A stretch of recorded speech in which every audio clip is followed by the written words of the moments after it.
à cette première e-conférence sous sa nouvelle forme, Scientific Live Talk. Il me fait plaisir aujourd'hui donc d'animer et de modérer cette e-conférence qui est organisée conjointement par le réseau ForestNet, en collaboration avec le réseau des chercheurs marocains et la géologie minière, avec le support de l'Université Mohamed VI Polytechnique.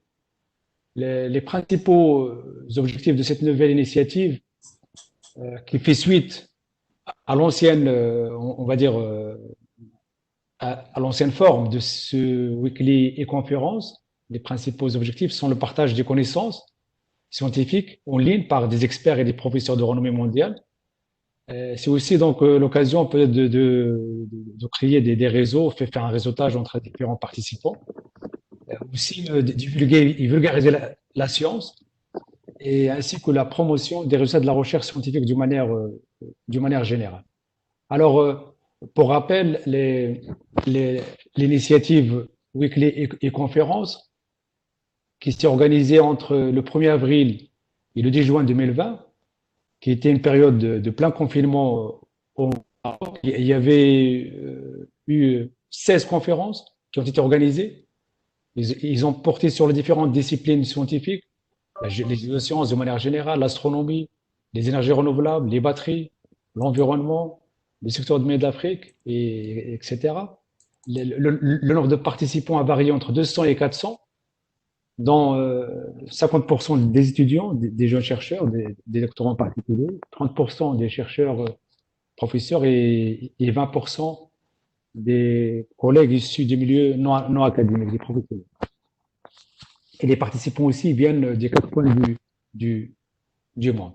Alors pour rappel et pour ceux qui nous suivent depuis longtemps, peut-être ils savent c'est quoi le réseau ForestNet, c'est quoi voilà, donc je vais quand même faire un petit rappel par rapport à ces différents organisateurs donc de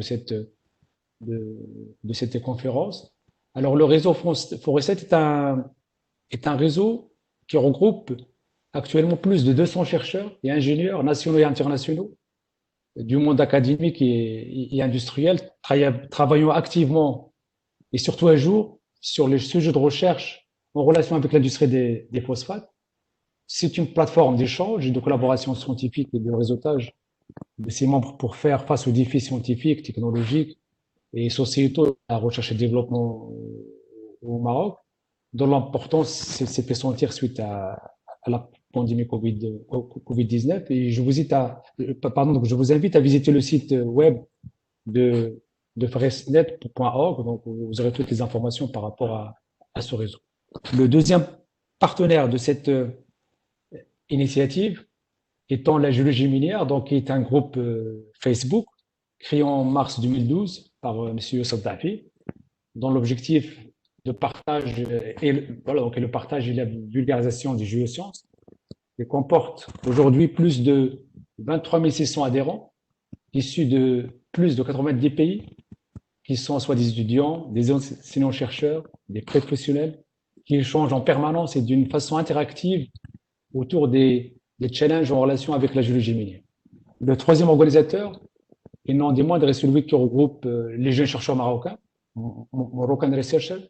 Ce réseau est d'autant plus important qu'il représente la relève de la R&D marocaine pour le futur. Il comporte 60 000 membres. Il a été mis en place en novembre 2011 pour rejoindre donc à plusieurs objectifs, qui est le repositionnement scientifique marocain dans le domaine donc de toutes les stratégies nationales de développement, renforcer les efforts de collaboration entre les scientifiques marocains à l'intérieur et à l'extérieur du pays, l'édition des publications scientifiques et l'animation de forums et des débats et des ateliers comme ceux d'aujourd'hui. Et alors aujourd'hui, donc le comité d'organisation et scientifique de cette conférence est lesté. Et donc nous sommes heureux d'accueillir avec nous le professeur Mostafa Benzazoua, qui va nous parler de la géométallurgie et la gestion environnementale intégrée comme approche centrale dans la mine 4.0. Monsieur Moussa Benzazoua a obtenu son doctorat à l'école de géologie de Nancy, Université Lorraine en 96, donc dans le domaine des géosciences et l'environnement. Ensuite, elle a rejoint l'Université du Québec en, euh, en 96, où elle a été chercheur postdoctoral. Et après, en 97, donc elle est devenue professeure dans cette université. Elle est devenue titulaire de la chaire de recherche du Canada entre 2003 et 2011 sur la thématique gestion intégrée des rejets miniers.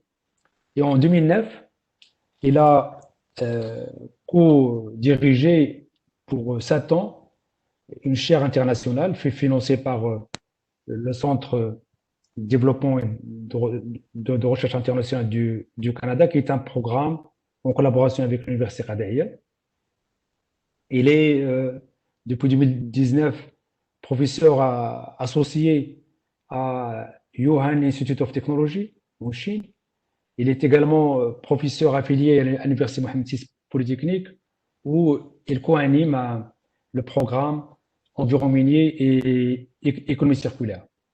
Alors, je ne vais pas prendre beaucoup de temps, mais donc le CV de Simon Safa est tellement voilà, bien garni que je dirais que il a encadré plus d'une quarantaine de thèses. Il a publié plus de 165 papiers dans des revues de renommée portant sur les différents domaines liés donc à la mine et l'environnement. Et aussi, une chose importante, c'est que en 2015, il a obtenu le prix Hassan II pour l'environnement dans le domaine de la recherche scientifique. Et c'était une sorte de reconnaissance par rapport à tous les travaux qui ont été réalisés sur le développement ou plutôt sur la mine et le développement durable au Maroc. Alors, Moustapha, donc, tu as la parole donc voilà donc nous exposer donc l'essentiel donc au lien donc avec la géométallurgie, la gestion environnementale intégrée. Et ensuite donc je crois que je reprendrai la parole et après donc la partie questions sera gérée par par Youssef Dafi. Il vous dira la procédure pour ceux qui ne le savent pas, donc il va vous décrire un petit peu la procédure concernant les questions relatives à cet événement. À toi la parole, c'est Moustapha. Merci beaucoup, c'est Rachid. Pour moi, c'est un plaisir aujourd'hui de faire cette conférence sous un format, on va dire, qui est inhabituel, mais je pense que tout le monde actuellement autour de la planète sommes en train de s'habituer à, à travailler à distance. Juste peut-être un petit point technique, c'est Dafé. Est-ce que je peux enlever la fenêtre des vidéos? Bien sûr, Parce que, ok, il faut les réduire. d'accord, Il faut les réduire comme c'est ça. bon. Donc, sans tarder, j'aimerais tout d'abord remercier le réseau ForestNet pour m'avoir invité, notamment c'est Dafé, c'est Sadoun, c'est Rachid qui ont veillé à ce que je puisse vous faire cette conférence. Euh, Cette conférence présentera donc des notions autour de la géométallurgie, la gestion intégrée des régimes miniers de façon générale comme approche centrale. Donc, les mots-clés, ça va être géométallurgie, gestion intégrée des rejets, valorisation des rejets. On va parler beaucoup de ça. J'aimerais au passage peut-être remercier tous mes collaborateurs, notamment ceux qui m'ont aidé à préparer la partie sur la géométallurgie qui fait partie d'un cours que j'assure à l'UQAT, notamment de CDB, de Castro Benjamin. Ensuite, tout le travail qui fait autour de la gestion et la valorisation des rejets, notamment Serachid, Taha, Le Ghali, Chopard, etc. Je peux pas les citer tous parce qu'ils sont très nombreux. Je vais revenir sur certains collaborateurs, notamment les doctorants, à travers leur sujet de thèse.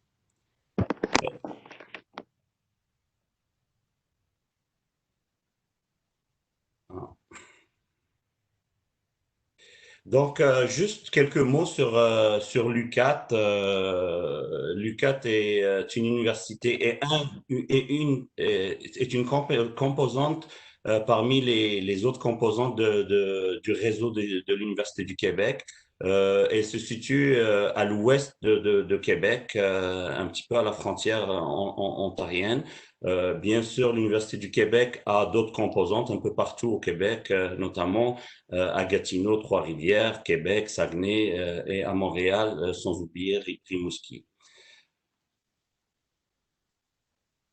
Notre groupe de chercheurs est consolidé actuellement dans un institut qu'on appelle Institut de recherche en mines et en environnement. C'est un institut qui regroupe 14 professeurs qui œuvrent dans des disciplines très variées que je cite ici. Mes spécialités à moi sont autour de la minéralogie et la géochimie appliquée, ainsi que le traitement du minerai. Donc des disciplines ou des compétences que j'essaie de mettre au service de la caractérisation, la gestion et la valorisation des régimes miniers de façon générale. Au sein de cet institut, il s'est créé un programme, un grand programme de recherche sponsorisé par, on va dire, les plus importantes minières au Québec, notamment Agnico Eagle, Newmont Gold Corp, IAMGOLD, Canadian Malartic, Glencore, Rio Tinto. Ce partenariat donc vise à développer des projets en lien avec l'industrie minière et notamment des solutions par rapport à la gestion environnementale. Le programme donc est sponsorisé par ces compagnies minières, mais aussi cofinancé par des divers organismes gouvernementaux tels que le CRSNG, le FRQNT, le programme des chaires du Canada et la Fondation canadienne de l'innovation. Notre groupe de recherche qui s'est créé au début des années 90, donc a développé beaucoup de travaux, notamment autour de la recherche dans le domaine de la gestion des rejets. Ici, on voit juste un petit peu les groupes ou les clusters de chercheurs un petit peu partout dans le monde. C'est un bon travail de synthèse qui a été fait par Aznar Sanchez en 2018 et qui démontre, par exemple, notre groupe de recherche, où est-ce qu'il se situe. Il est là avec notamment la collaboration qu'on a avec Polytechnique de Montréal, mais aussi depuis récemment, depuis la naissance de la chaire du CRDI dont Rachid a parlé, il y a aussi la collaboration marocaine qui apparaît un petit peu dans ce cluster. Cette collaboration visait un transfert donc des connaissances de l'UQAT vers Qadia Ayad, et donc ça s'est concrétisé à travers la chaire de recherche conjointe Université Qadia Ayad à Marrakech avec l'UQAT, où on a développé beaucoup de travaux. Ces travaux donc qui étaient financés essentiellement par le CRDI, donc il n'y avait pas de partenaire industriel à cette époque-là, mais aussi cofinancés par le programme des chaires du Canada, notamment la chaire que j'avais le plaisir de diriger, la chaire sur la gestion intégrée des régimes. Les travaux qui ont duré 7 ans en 2009 et 2016 ont permis de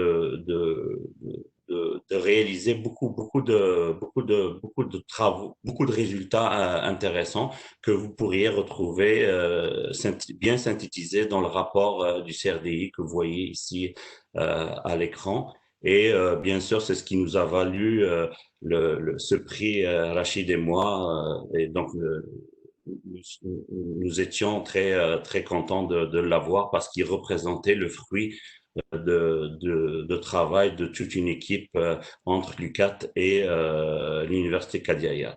La suite de ça, de ces travaux, dans le cadre de la chaire du CRDI, a permis de mettre sur pied un nouveau programme au sein de l'Université Mohamed VI, sponsorisé dans ce cas par un industriel. Donc ça, c'est une grande avancée pour nous et qui se fait toujours en collaboration avec l'UQAT et Qadia Ayad.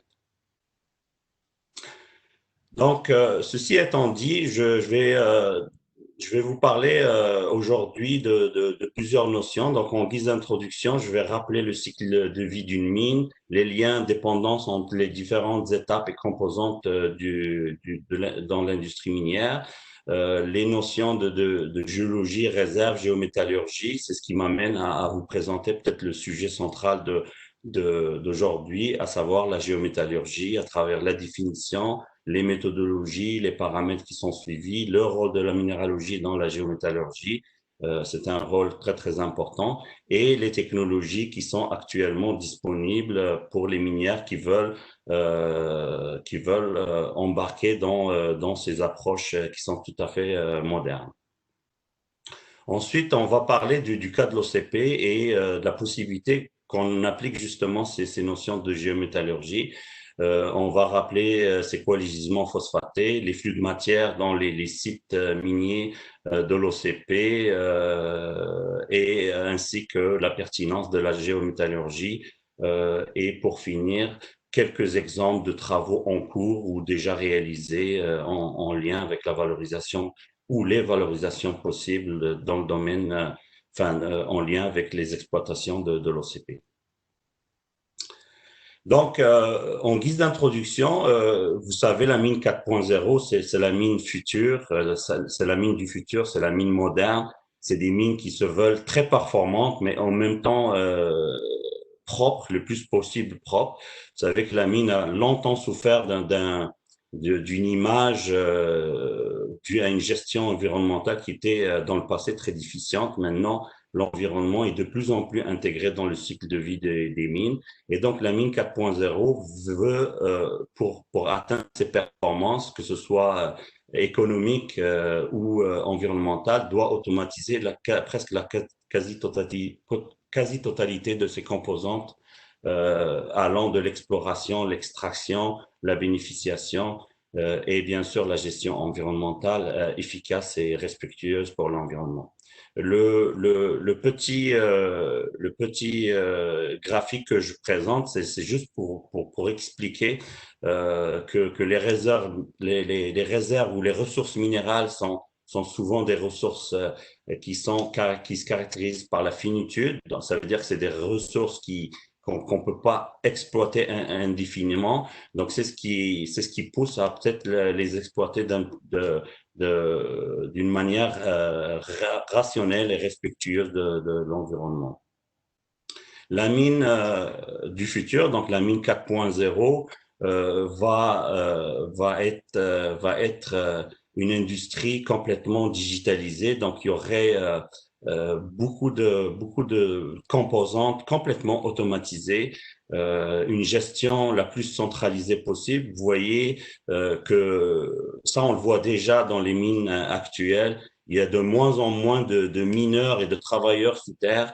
Des fois, la quasi-totalité de l'exploitation peut se faire à distance avec une conduite automatisée des engins et avec un minimum de personnel sous terre et avec des tableaux de bord comme on peut le voir ici avec cette publicité de Rio Tinto qui, qui, euh, qui, qui est fier d'avoir embarqué dans le concept de mine 4.0. Donc, la mine 4.0 va viser à automatiser, donc, comme je disais, la quasi-totalité de ses composantes.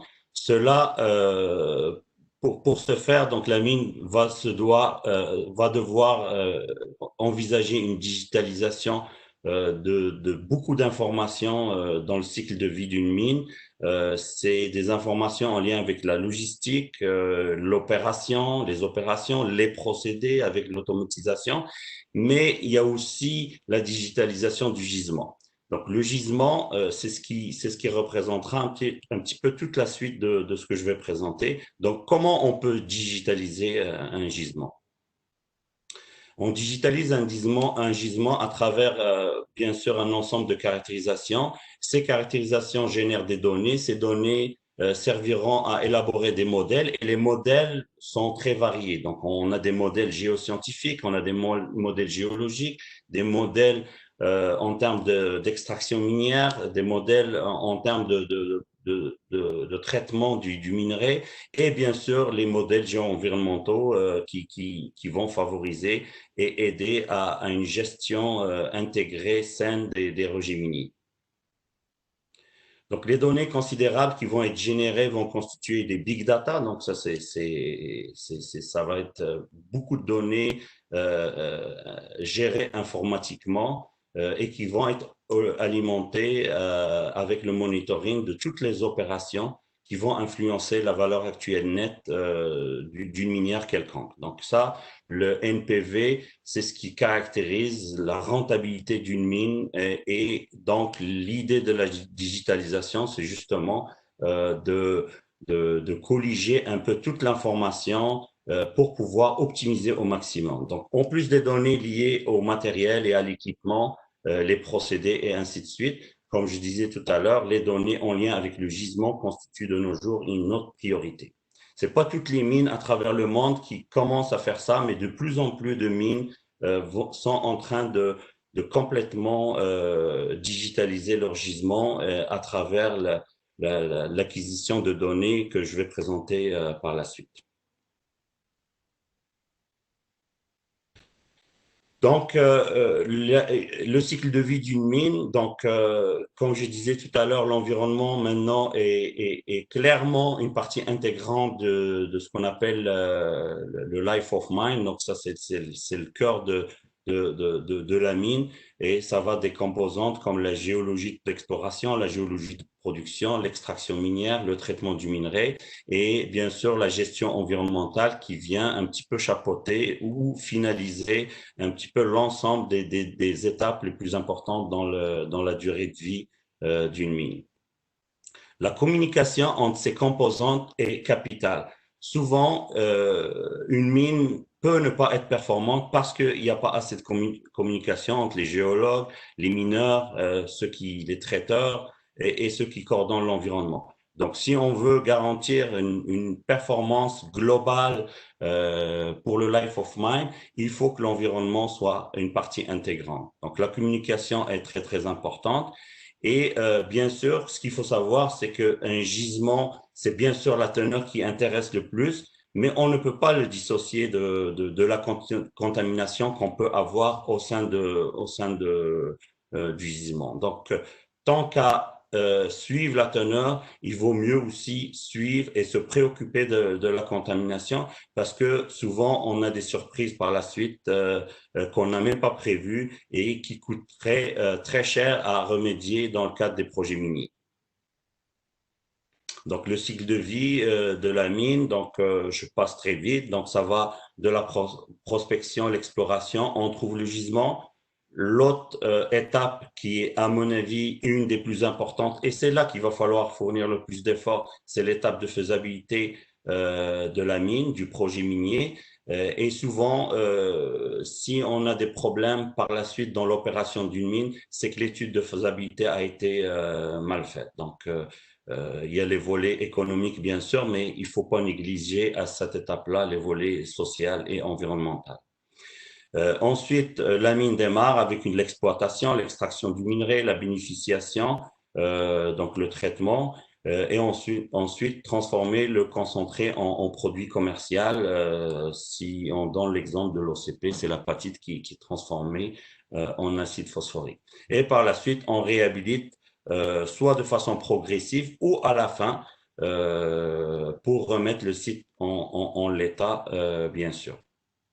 Et ça, maintenant, c'est une exigence. On peut pas, c'est pas une option, mais c'est une exigence qui doit apparaître et qui doit être calculée, elle doit être dimensionnée dès l'étape de faisabilité de la mine. Donc, le long de tout le cycle de vie d'une mine, donc depuis l'exploration, faisabilité, opération et fermeture, la minéralogie et l'intégration et la communication maximale vont être les choses les plus importantes à accomplir. Et toute la chaîne d'opération, donc dans toute la chaîne d'opération, le volet environnemental doit être intégré pour justement éviter les surprises dont je parlais tout à l'heure. Je vais maintenant sauter à une autre notion, c'est la notion, comme je disais tout à l'heure, la teneur, qu'on ne peut pas dissocier du contaminant. Donc, un élément chimique peut constituer un élément de valeur, mais souvent, il vient pas tout seul. Il est mélangé dans d'autres minéraux, dans des roches, et tout ça contient aussi une contamination le plus souvent.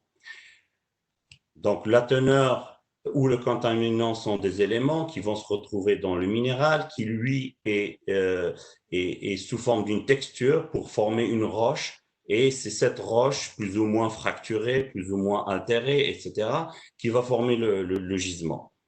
Il y a la notion de teneur de coupure. La teneur de coupure, donc c'est ce qui permet de distinguer ce qui est minerai de ce qui est stérile, donc qu'on peut pas traiter de façon économique. Et cette teneur-là, elle est variable et elle doit tenir compte de la rationalité. Autrement dit, on peut pas, parce que c'est économique, essayer de prendre que la crème d'un gisement et se dire je laisse de la valeur dans les rejets et peut-être qu'un jour je vais revenir dessus pour les réexploiter. Ça peut se faire et ça peut même constituer des fois des avantages pour certaines minières, mais je pense l'idée maîtresse, c'est d'intégrer la rationalité dès le départ. Et à mon avis, il y a beaucoup de coûts qui peuvent être sauvés en allant chercher le maximum de la valeur dans un gisement. Et pour toutes ces notions, le rôle de la minéralogie est très important. Donc, je vais revenir sur l'élément. Donc, l'élément de valeur, si on prend un exemple, on a le cuivre. Le cuivre qui va être dans la croûte terrestre à un fond géochimique qui est exactement de 135 ppm. Mais ce qu'il faut savoir, c'est que ce cuivre-là constitue, enfin, va rentrer dans la composition d'un minéral, donc une stoichiométrie. Exemple, si on a affaire à un gisement polymétallique, donc sulfureux, le cuivre serait sous forme de chalcopyrite. La chalcopyrite contient 35% de cuivre, donc il faut une densité de chalcopyrite ou une prépondérance de chalcopyrite assez importante pour passer le cap du fond géochimique et constituer une anomalie qui permettra de gérer de constituer un gisement rentable.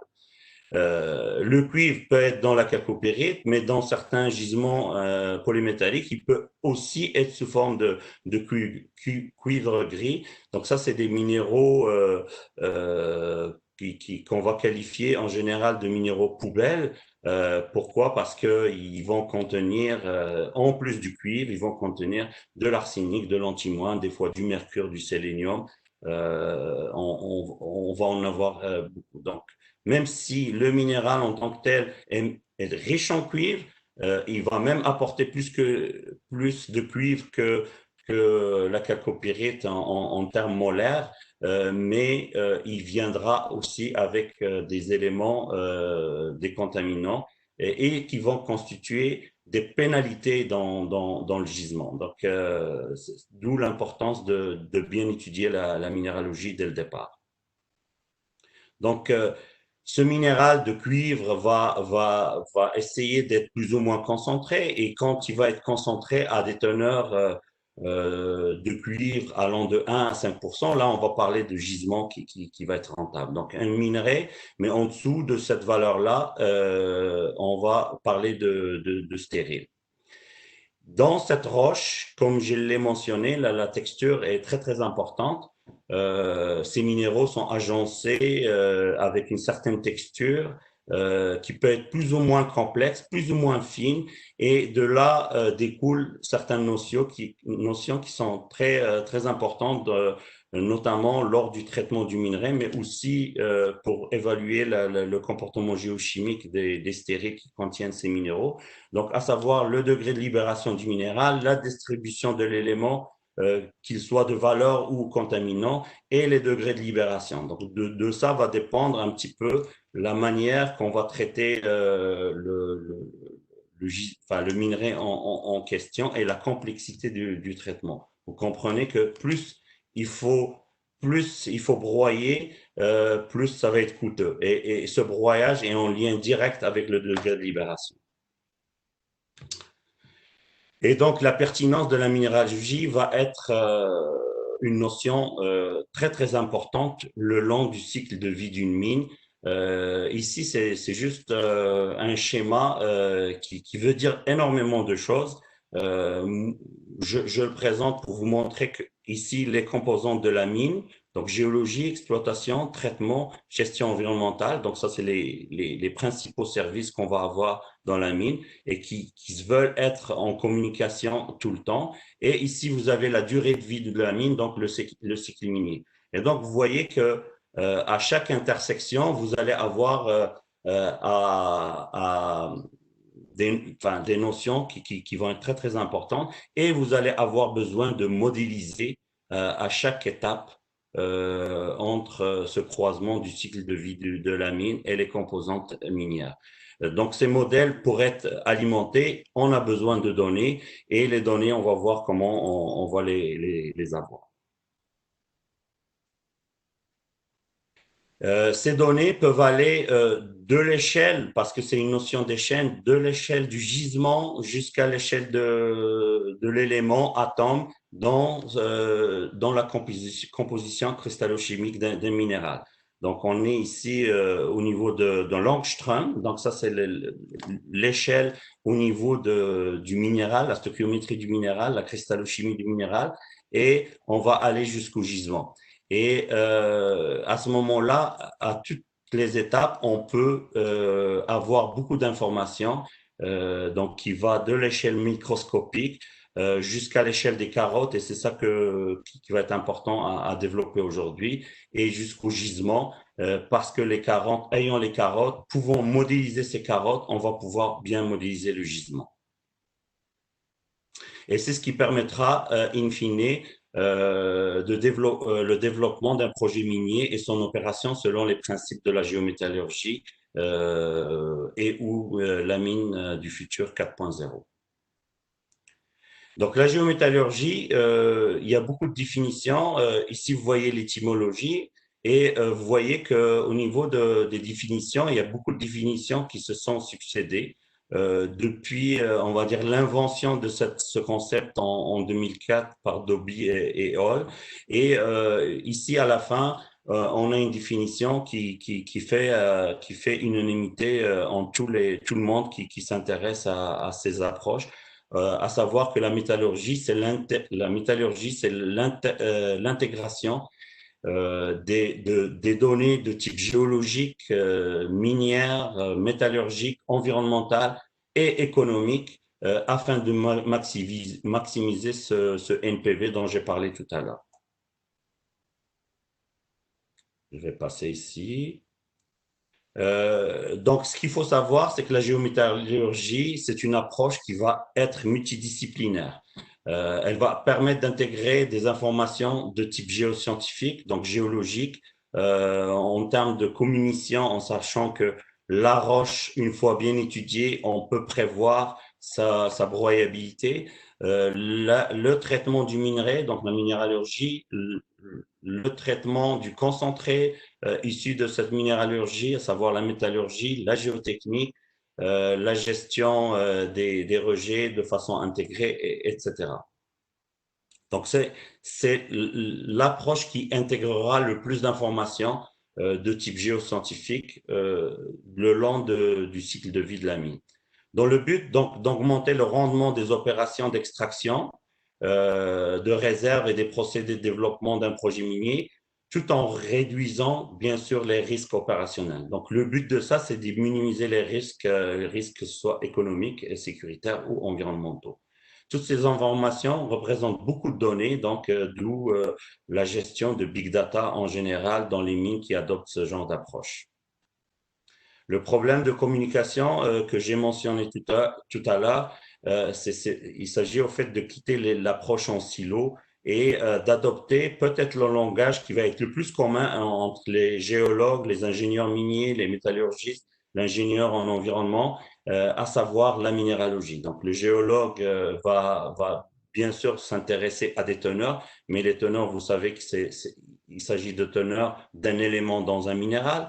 L'ingénieur va devoir abattre des parties du gisement, donc miner les parties du gisement. Le métallurgiste va devoir traiter le minerai qui va provenir de cette extraction et bien sûr le coordonnateur en environnement qui lui va juste gérer tout ce qui décolle de l'extraction, donc tout ce qui est en bas de la teneur de coupure, donc les stériles, et tout ce qui va sortir comme déchets ou comme rejet des concentrateurs.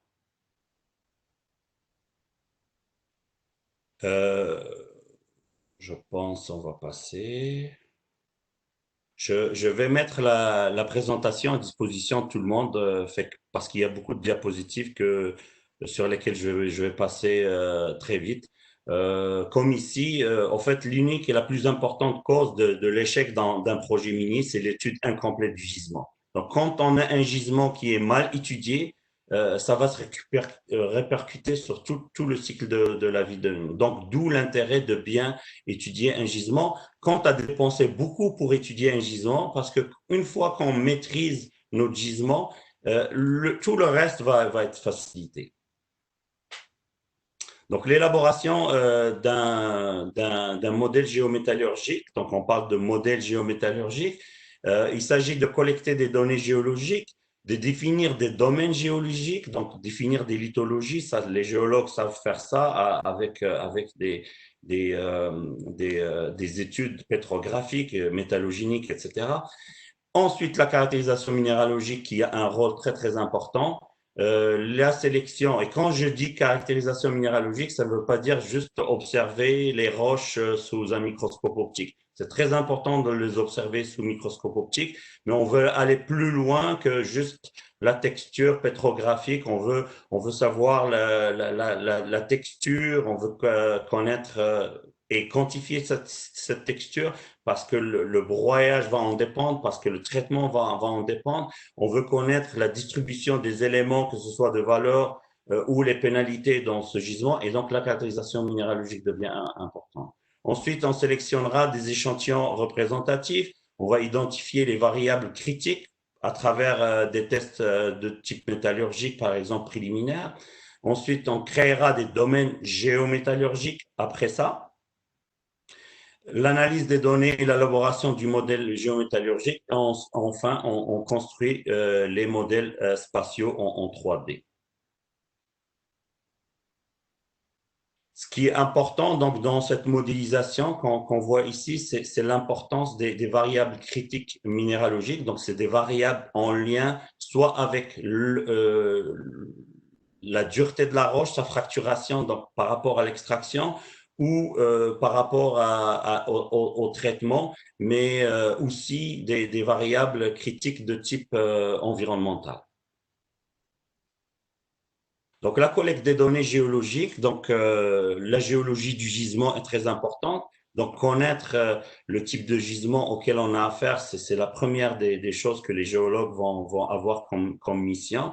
Donc, elle permettra de distinguer les divers types de minéralisation auxquels on a affaire dans le gisement, les différents types de lithologie, les zones de la gangue, donc c'est ce qui va dessiner les portures du gisement, les différentes zones d'altération, les différentes textures, les différentes associations, etc.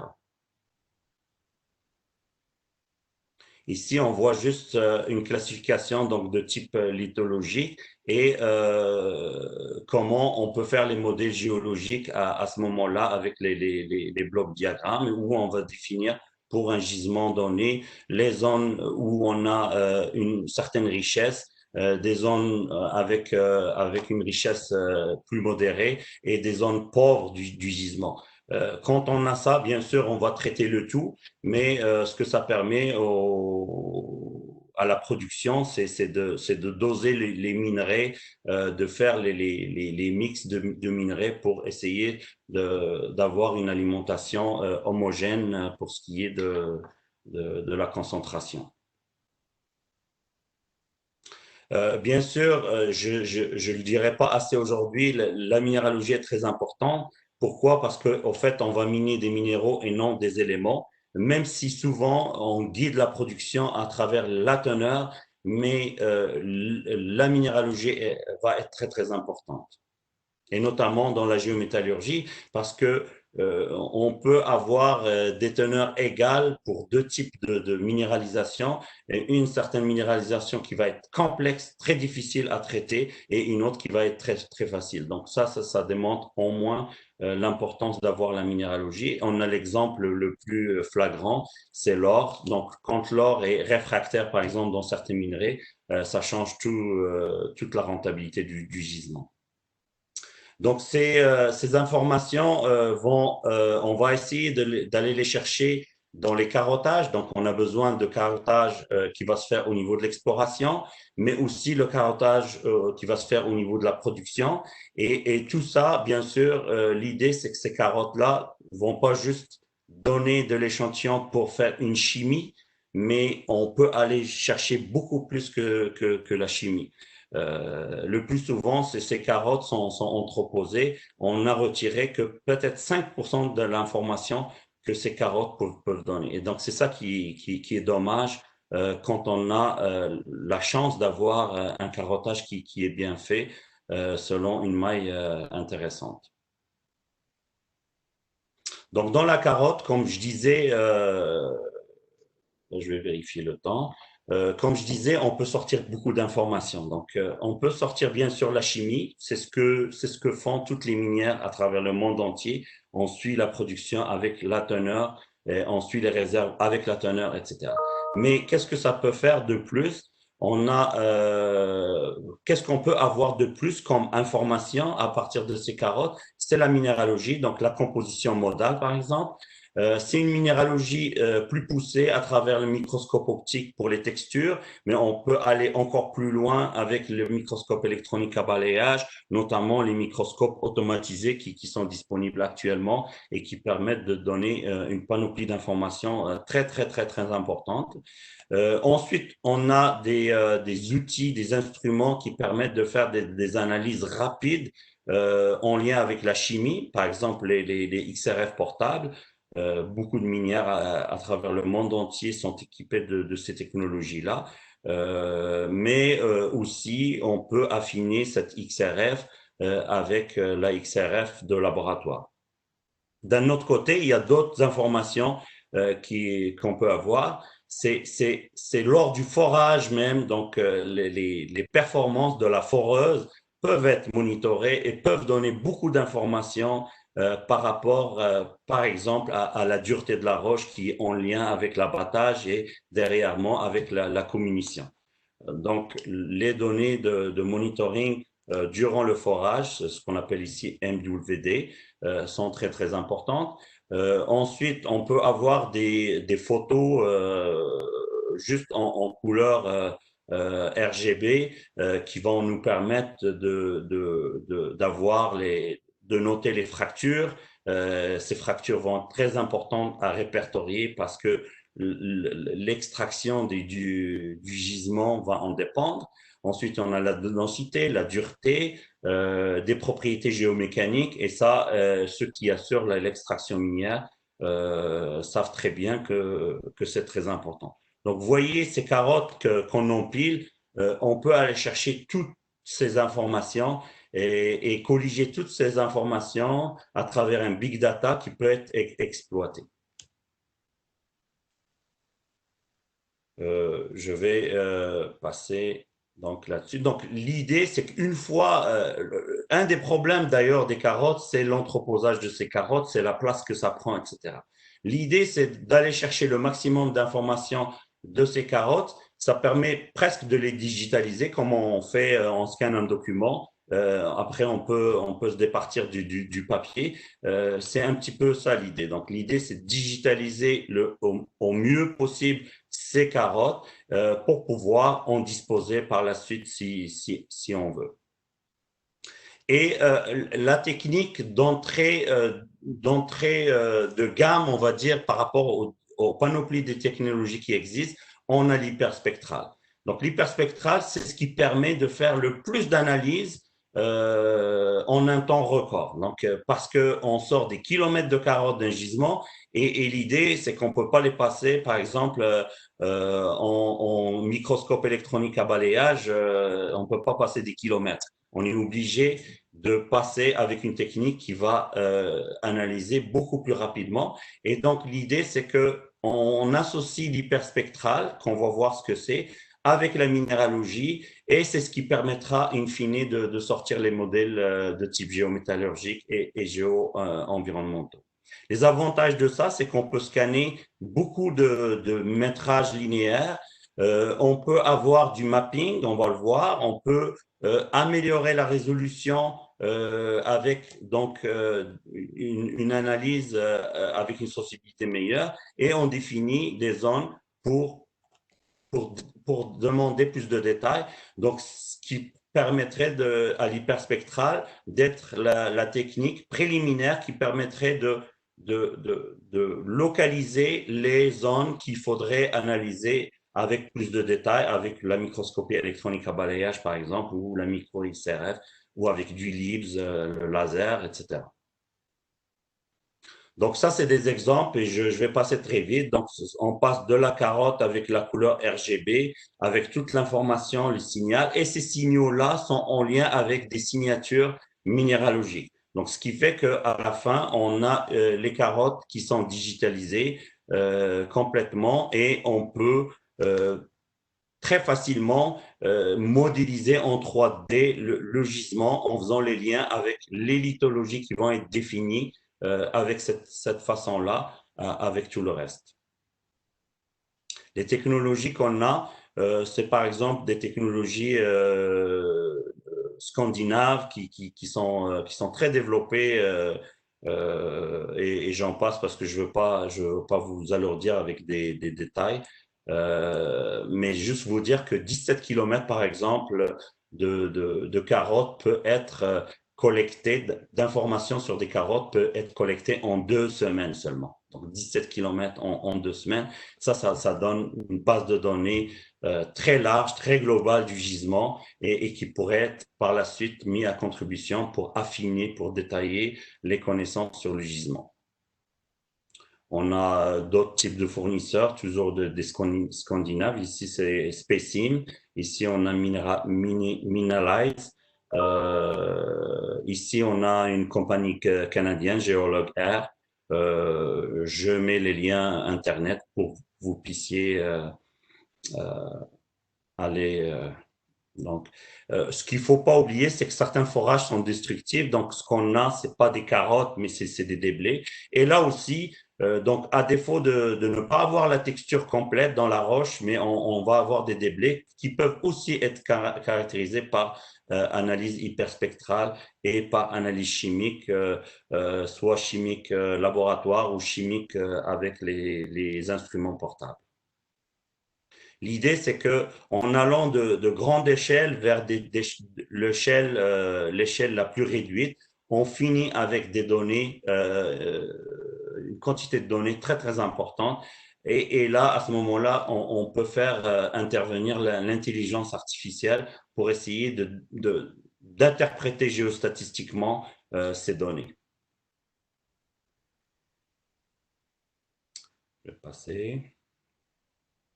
Ici, par exemple, ça, c'est les analyses de détails qui peuvent être faites par microscopie électronique à balayage, notamment les microscopes automatisés. Ici, on a la technologie ChemScan qui permet, en plus de donner la composition modale, elle permet de déterminer la cartographie élémentaire dans ces minéraux. Et donc, la cartographie élémentaire, ensuite, par-dessus ça, la cartographie minéralogique dans les grains qu'on va avoir suite à un broyage, va nous informer par exemple sur la libération, sur le degré d'exposition s'il s'agit de minéraux qui sont problématiques par rapport à l'environnement. Je passe là-dessus. Donc, la notion de libération dont je parlais tout à l'heure, vous comprenez que la libération va avoir un rôle très, très important. Donc, une phase qui est non libérée, qui est très petite, parce que la minéralogie est très fine pour le minéral en question. Par exemple, un minéral en inclusion dans un autre minéral, ben à ce moment-là, on comprend qu'il vaut mieux ne pas aller essayer de chercher ce minéral-là. Ça va être un minéral que de toute façon, il est tellement en petite inclusion dans un autre minéral qu'on va le perdre à la fin. Donc, l'idée, c'est que les carottes permettent de donner un ensemble de minéraux, un ensemble d'informations en lien avec la teneur, en lien avec les minéraux. Tout ça va rentrer dans des blocs diagrammes. Les blocs diagrammes vont permettre de cartographier le gisement et vont permettre des prédictions, des simulations, des optimisations de la production, des séquences de minage, de la gestion des rejets. Donc là, on part de l'information issue de carottes qu'il faut bien traiter, qu'il faut bien modéliser en 3D. On définit bien notre gisement et ça, c'est ce qui permettrait d'augmenter les performances en termes de minage, de bénéficiation et de gestion de rejets. Et bien sûr, c'est ce qui permet de protéger l'environnement et d'assurer en même temps des bénéfices. Ici, faute de temps, on va passer. Ça peut être aussi, ce genre d'informations peuvent être aussi mis au profit de ce qu'on appelle le tri du minerai stérile. Donc, le tri est de plus en plus utilisé. Quand on va extraire des parties du gisement, souvent, on a affaire à du stérile quand c'est en dessous de la teneur de coupure, du minerai quand c'est supérieur, quand c'est supérieur. Le tri, ce sont des techniques qu'une fois concassé, on va pouvoir séparer la roche entre fragments avec beaucoup de teneur et fragments avec faible teneur. Donc, c'est des technologies qui vont permettre, in situ, juste après l'extraction, juste après l'abattage, de faire un concassage. C'est ce qu'on appelle le grade engineering, donc pour séparer le stérile qui va être appauvri en éléments, donc on perdra plus de teneur dans le stérile, du minerai qui va être le plus enrichi possible. Et des techniques qui existent, c'est par exemple l'exemple de la technique Tambra. Donc Tambra, c'est tout simplement en concassant la roche, elle passe, elle est analysée par un senseur, un capteur rayon X. Et ensuite, il y a un dispositif de jet d'air qui permet de séparer les particules qu'on veut pas des particules qu'on veut. Ça marche très bien. De plus en plus de mines adoptent cette technologie. Bien sûr, c'est peut-être pas l'objet de la conférence d'aujourd'hui, c'est que la géométallurgie va être très bénéfique au traitement du minerai. Même qu'à l'origine, la géométallurgie, au sens strict, elle était surtout réalisée pour des buts de faciliter le traitement du minerai. Mais aujourd'hui, je vais insister surtout sur l'aspect géo-environnement. Donc, on peut, à travers les carottes qu'on va avoir lors de l'exploration, mais aussi au fur et à mesure lors de la production, détecté des données d'ordre environnemental, par exemple le potentiel de génération d'acidité, qui va être une information très importante à avoir. C'est ce qui permettra d'assurer derrière, en bout de ligne, une gestion peut-être intégrer et faire un tri des stériles. Parce que souvent, les stériles, on a des stériles qui sont propres et on a des stériles qui sont contaminés. Et le plus souvent, c'est qu'on mélange ce qui est contaminé avec ce qui est propre. Et là, on a affaire à des halles de stériles qui sont complètement contaminées dans leur globalité et qu'il faudrait restaurer par la suite à des grands frais. Ici, on présente notamment un travail très intéressant fait par l'équipe de la chercheuse Barbara Foss en Australie. Donc, c'est ce qui me fait passer à l'autre partie de ma présentation. Si je vois le temps, il me reste un petit quart d'heure pour vous présenter quelques cas justement de valorisation possible issus des exploitations de phosphate. Donc, c'est un travail qui est fait en collaboration avec toutes ces institutions. Comme disait Rachid au début, ça avait commencé à travers la chaire de recherche du CRDI, mais bien sûr, ça continue à travers le programme EMEC actuellement au niveau de UM6P. Bon, tout le monde connaît, enfin tout le monde, je sais pas, euh, peut-être il y a des collègues qui me suivent, qui connaissent pas un petit peu l'OCP. L'OCP donc exploite des bassins phosphatés qui sont situés soit dans la région sud, donc on parle du bassin Oued Dahab. On a les bassins situés ici dans les plateaux qu'on appelle les plateaux de phosphate. Donc, Oulad Ebdoun, El Guntor et Miskala. Et donc, c'est une géologie sédimentaire, donc c'est des couches phosphatées qui sont intercalées dans une série sédimentaire qui va du paléozoïque euh, jusqu'au Cénozoïque. La production annuelle du groupe est énorme. Ici, je vous mets des statistiques de 2012, mais je pense que actuellement même que c'est une production qui a dû augmenter. On parle de 27 millions de tonnes de minerais traités. Et bien sûr, quand on va traiter ces minerais-là, il va sans dire que on génère à côté beaucoup de rejets. On parle des principaux rejets qui sont générés lors des exploitations de phosphate. On a les misatériles qui sont constitués des intercalaires et des dalles qui vont envelopper les couches phosphatées et qu'on va bien sûr dynamiter et disposer sous forme de cavaliers. On va appeler ça des cavaliers ou des misatériles. Ensuite, on a les bouts de traitement qui sont issus de l'enrichissement de phosphate. Et là, il s'agit de laveries qui vont donc produire des bouts phosphatés. Et enfin, on a les phosphogypses qui est le résultat de l'attaque de l'apatite, qui est le minéral de phosphate pour faire de l'acide phosphorique. Donc, le phosphogypse est en général soit déposé en surface ou, comme c'est le cas de l'OCP, actuellement déposé en sous-marin.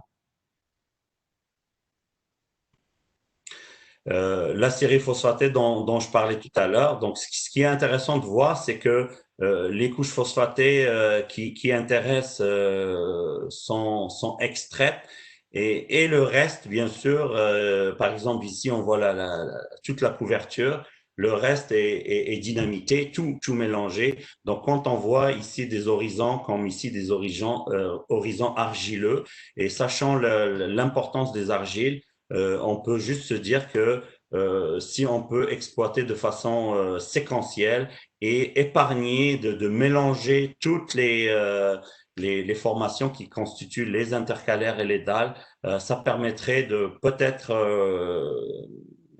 engager des possibilités de valorisation très intéressantes par la suite. Donc ici, au niveau de la recette 6, c'est un petit peu le même cinématique, la même séquence, donc foration, sautage, décapage, on enlève décapage, donc c'est ce qui va former les cavaliers. On charge les couches de phosphate, bien sûr, et on va les transporter vers l'enrichissement. Ici, le circuit, c'est juste pour montrer que les couches phosphatées qu'on va charger vont contenir encore du stérile et donc une succession de deux types de criblage, un grossier et un plus fin, permet d'enlever toutes ces impuretés dans les couches phosphatées et permet un pré-enrichissement déjà sur site. La laverie qui traite donc ce phosphate enrichi selon donc un procédé de débourbage, de classification suivi dans certains cas de flottation et in fine ce que j'aimerais insister ici, c'est la production de boues de traitement qui occupent des espaces très importants dans le site. Ici, on voit l'exemple de certaines digues comme à Youssoufia. On parle de 10 millions de tonnes de boue par an, donc c'est énorme quand même. Et c'est des boues qui sont très hydratées. En général, elles sortent à 80% d'eau. On essaie de les densifier, mais n'empêche que actuellement l'empreinte environnementale ou l'empreinte écologique due à la gestion de ces boues en surface est très importante. Donc, bien sûr, on exploite du phosphate, on a une grosse production de phosphate. Ce qu'il faut savoir, c'est que derrière, il y a, donc, en plus des boues de lavage, il y a des stériles, et les stériles sont même en quantité, en tonnage beaucoup plus important, 10 fois plus que les boues, et on a les phosphogypses, qui représentent des tonnages, encore très importants.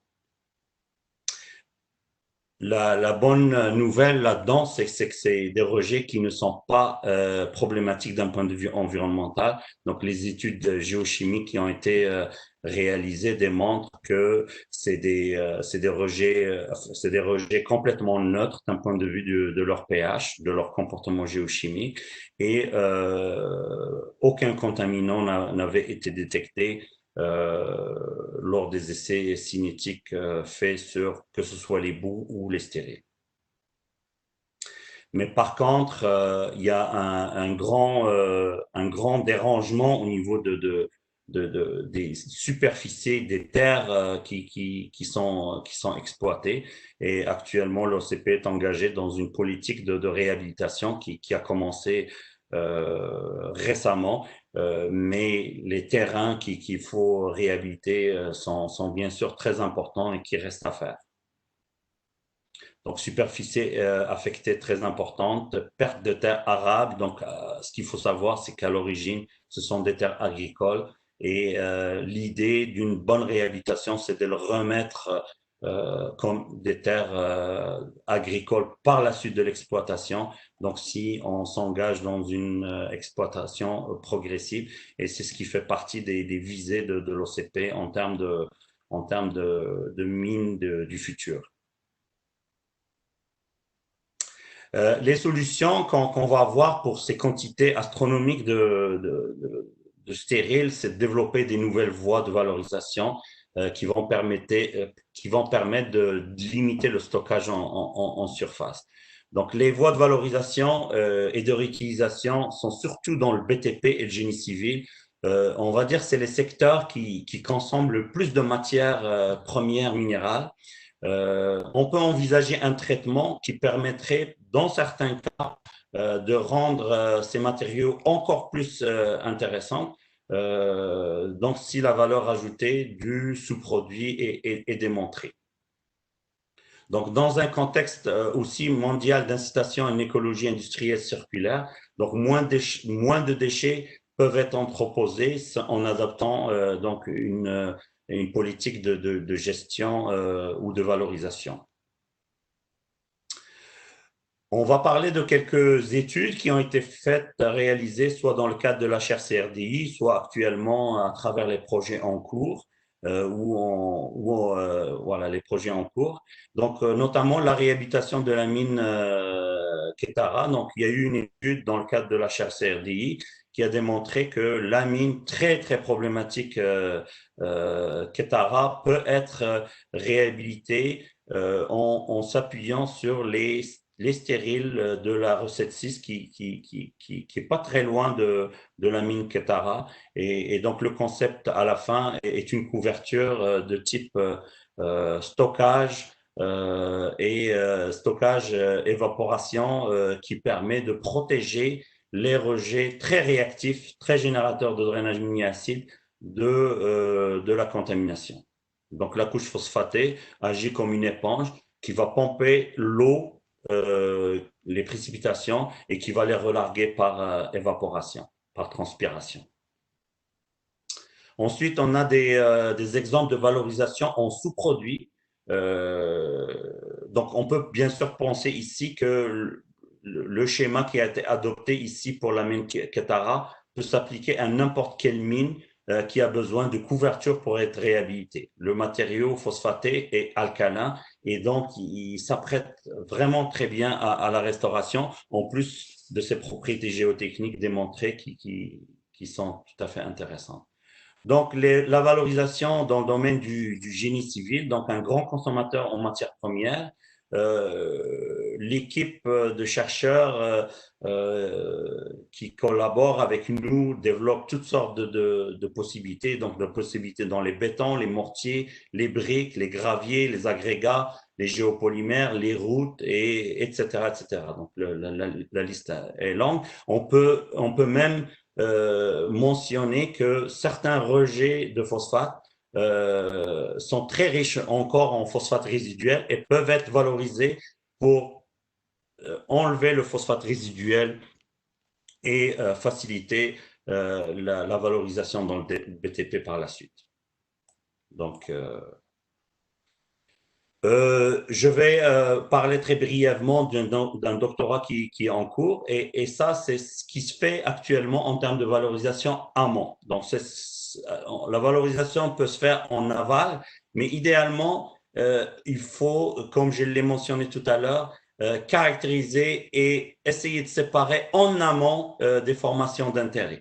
Donc, le doctorat de Safa Chlabi, que je salue au passage, en collaboration bien sûr avec Samia Rojdan. Donc ça, c'est un projet dans le cadre de la mine expérimentale et son thème réhabilitation minière et excellence environnementale. Donc, nous permet d'aller vers le gisement de Ben Guerir. On a réalisé 6 sondages, donc, avec la collaboration de LP2E. On parle de 427 mètres. On n'est pas encore au kilomètre, mais ça représente une méthodologie qu'on est en train de mettre au point. Et sachant la simplicité, donc la non-complicité des gisements de phosphate, peut-être que c'est un métrage qui est suffisant. Donc là, l'étude qui est en cours nous le dira. Donc les carottes qui sont issues de cette campagne de sondage vont constituer une mine d'informations très, très importante que SAFA est en train d'étudier à travers la en répertoriant plusieurs types de caractéristiques, des caractéristiques de type géotechnique, minéralogique, chimique et environnemental. Donc tout ça va être étudié en détail à travers cette campagne d'échantillonnage par sondage, mais aussi de l'échantillonnage, parce que des fois, on a besoin de beaucoup plus d'échantillons à travers donc les puits ou bien les tranchées qu'on dispose au sein de cette exploitation. Bien sûr, les livrables de ce projet, ça constitue un guide qui permettra justement d'ouvrir les possibilités de valorisation des intercalaires et des dalles de façon séparée. Et donc, nous, ici, c'est le travail préliminaire qui, à la fin, permettra de dire si ça vaut le coup ou pas d'extraire certaines formations comme on fait actuellement pour les phosphates. Donc, ne pas les mélanger dans les cavaliers, en sachant que les cavaliers maintenant, c'est un mélange de formations et que c'est très, très difficile à valoriser. Donc, le travail qui est fait actuellement consiste à faire l'estimation des réserves. Donc, ça, c'est les résultats qui ont été présentés récemment justement au comité de suivi des projets dans le cadre de la mine expérimentale. Donc, les 6 sondages, actuellement, SAFA, avec l'aide de Samia, sont en train de modéliser au mieux avec les données, la chimie qu'on va avoir bientôt, qui sont en cours, etc. Donc, c'est un travail qui est en cours. Ensuite, ce qu'on peut faire, c'est valoriser, bien sûr, ces formations, surtout si on arrive à les avoir de façon séparée en pierre naturelle. Un travail fait en collaboration avec Rachid Eko et Youssef Dafi nous a permis déjà de déceler quelques formations qu'on voit ici, qui sont tout à fait très, très intéressantes d'un point de vue ornemental. Ici, on voit comment on peut aller chercher ça. On peut aller chercher ça donc dans le gisement avec des extractions bien ponctuelles, mais on peut aller chercher ça avec tous les processus d'épierrage ou ces gros blocs qu'on va trouver au fur et à mesure qu'on exploite les couches de phosphate. Donc, c'est des blocs qui peuvent être bien sûr par la suite valorisés. Ici, on présente le travail de Safa Mbrom, donc qui a justement étudié les propriétés de 4 formations qui se sont avérées très intéressantes. Donc, c'est de la pierre qui peut être ici de l'épierrage ici. Je passe. Donc, tout le travail qui avait été fait ici. Très rapidement, vous allez avoir la présentation pour voir peut-être les propriétés plus en détail, mais les normes en termes de pierres naturelles étaient presque toutes respectées, que ce soit en termes de résistance à la flexion ou autres propriétés géotechniques. Les couches argileuses dont j'ai parlé tout à l'heure peuvent tout à fait constituer une matière première très importante pour la fabrication de briques pressées ou de briques cuites. Et là-dedans, il y a le doctorat de Bayoussef qui est en cours. C'est un projet AFOS dirigé par Serachid Debko. Ensuite, on a la partie granulat. Granulats qu'on peut avoir surtout à partir des misatériles dont j'ai parlé tout à l'heure. Donc, on crible les couches phosphatées et ce criblage nous donne des granulats qui vont être constitués d'un mélange, bien sûr, de lithologie. Donc là, il faut travailler avec des mélanges ou bien on peut penser au tri, comme je l'ai présenté avant avec du TOMRA, avec la technologie TOMRA, par exemple, pour séparer, par exemple, ici, du gravier, par exemple, appartenant au silex, du gravier appartenant au calcaire. C'est ce qui permettrait de distinguer différents types de gravier, dont certains ont une valeur ajoutée très importante, comme le gravier silex, qui est très en demande quand on veut faire du béton à du béton à haute performance. Ici, toutes les formations qui ont été répertoriées, et là, il s'agit du doctorat de Ayman El-Mashi, toujours dans le cadre de projet AFOS dirigé par Rachid. Et enfin, on a tout le travail, et là, j'ai pas beaucoup de temps, mais tout le travail qui est fait par notre ami Mustapha Al-Amrani, donc toujours dans le cadre du projet AFOS, et dont les résultats qu'on commence déjà à sortir, certains sont déjà publiés, et qui consistent à valoriser justement les graviers de misatéril dans la construction de pistes et de routes, donc en technique routière. Donc ça, c'est ici, c'est un résumé des propriétés géotechniques les plus importantes qu'on doit suivre et qui permettent d'évaluer la faisabilité d'utilisation des formations dans les misatériles pour la géotechnique en technique routière. Et je vous remercie. Si vous avez des questions, je suis preneur. Si vous avez des commentaires aussi, et peut-être que j'ai débordé un petit peu, je m'excuse d'avance. Merci. Non, ça va, ça va. Oui, merci. Merci, c'est Moustapha, pour cette excellente conférence. Voilà, donc tu as partagé avec nous voilà, plusieurs approches. Voilà, comme on l'appelle ensemble, on l'appelle approche solution. Et surtout, donc, certains types de rochers miniers qui sont inertes, ce sont vraiment des opportunités à saisir.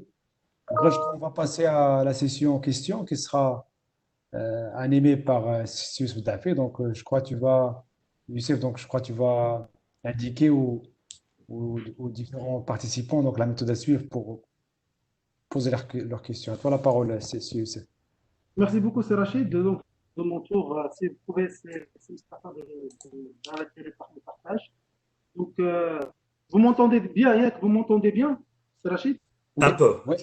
Un Moi, peu, je un peu. sens bien. Donc, je vais essayer de parler un peu plus fort Donc, je tiens à remercier Sim Mustafa pour cette excellente présentation et le partage de ces informations vraiment qui seront très, très utiles pour les professionnels et aussi pour les chercheurs. Et je te remercie d'avoir aussi inauguré notre première session de l'initiative Scientific Life Talks que nous venons de démarrer aujourd'hui et qui fait suite, comme a dit Rachid, à la première initiative Weekly Conference. Donc, pour la partie session questions-réponses, donc ce que nous allons faire, c'est que je viens d'activer l'option lever la main, donc que vous pouvez utiliser. Et nous prendrons des questions, comme j'activerai vos micros. Donc, s'il vous plaît, soyez bref, que ce soit pour la question ou le commentaire que vous pouvez partager avec nous. Et avant tout, essayez de vous présenter, comme ça, on vous connaît un petit peu. Donc, je commence par la première question qui sera posée par notre cher ami Ismaël Ndiaye de Mali. Donc, si Ismaïla, s'il te plaît, présente-toi et ta question bref, s'il vous plaît. Ismaïla,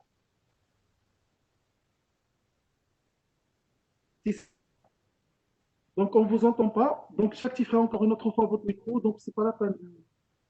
C'est bon?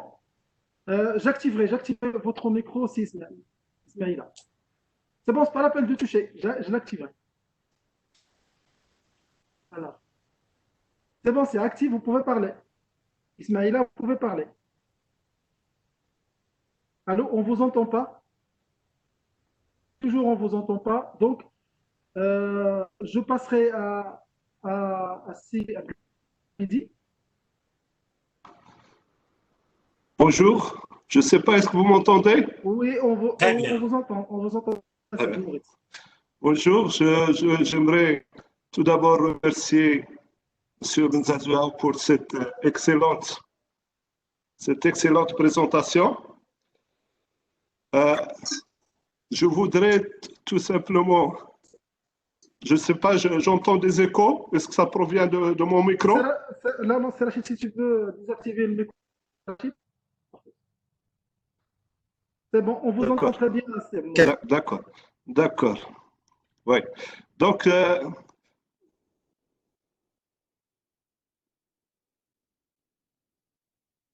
voilà, je vais continuer.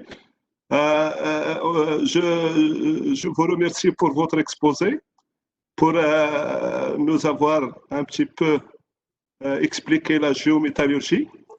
Et je pense que c'est un outil très important, surtout là où vous avez commencé au niveau à l'échelle de l'OCP, parce que c'est effectivement beaucoup d'investigations, beaucoup de données, mais à l'échelle de l'OCP, c'est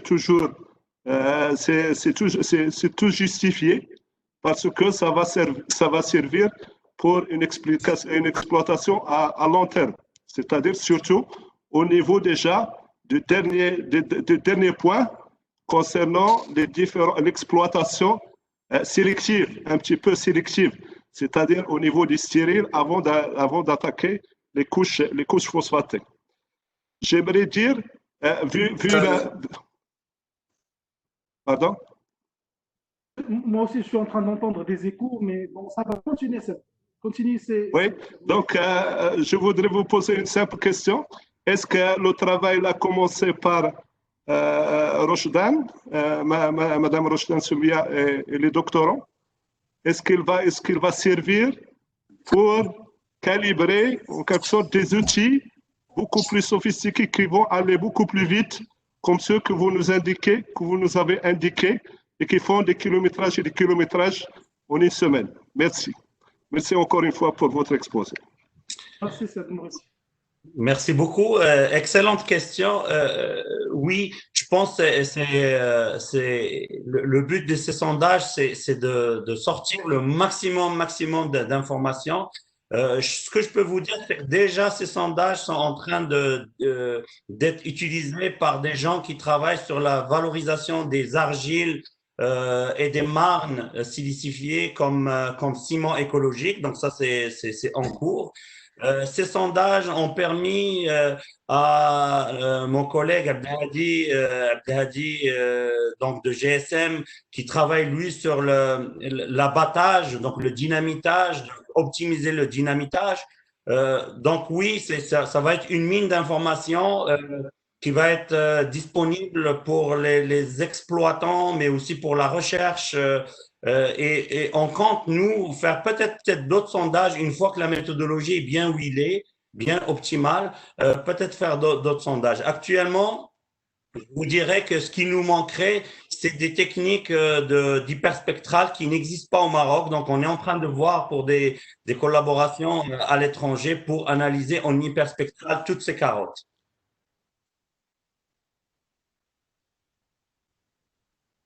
Merci beaucoup. Donc, je passerai à Sinabil Issaoui, mais avant, je voudrais juste faire un petit rappel parce que Stéphane nous a parlé de la procédure de la réhabilitation. Juste pour information, c'est que il y a au moins 3-4 ans que l'OCP a commencé déjà à récupérer les terres arables, et notamment terres digitales, qu'on utilise actuellement dans les travaux de la réhabilitation. Ça, c'est d'une part. D'autre part aussi, pour les matériaux, c'est vrai qu'aujourd'hui, avec la mine expérimentale, dont je suis le responsable développement. Nous sommes en train de travailler avec Célisazoura et autres sur des projets de valorisation, mais cela n'empêche qu'il y a aussi des travaux qui sont en cours au niveau de Jafspal, au niveau de Ribga et aussi au niveau de Sofia, et qui visent justement la valorisation des cystéries. Et certes que le travail qui est en cours avec l'équipe d'Inselstaff au CHDCO, ce sont des travaux qui vont avoir sûrement une valeur ajoutée en termes de la valorisation de ces rejets que je ne qualifie pas personnellement ou stériles, mais plutôt c'est des matériaux nobles pouvant utiliser certainement, parce qu'il y a actuellement beaucoup des industries qui peuvent utiliser ces matériaux comme input dans leur industrie, qui va faire certainement le bonheur de notre partenaire, l'OCP. Voilà, donc je passerai la parole à Sinabil Issaoui. Sinabil a la parole, donc votre micro est activé. Oui, si tu peux, oui, Sinabil, te présenter. Oui, Sius, merci Sius. Je me présente, je suis Nabil Issaoui, un géologue, chercheur dans la faculté FST de Fès, et aussi un chef d'une boîte étrangère de recherche minière au Maroc. Donc, je vous remercie Sius et ainsi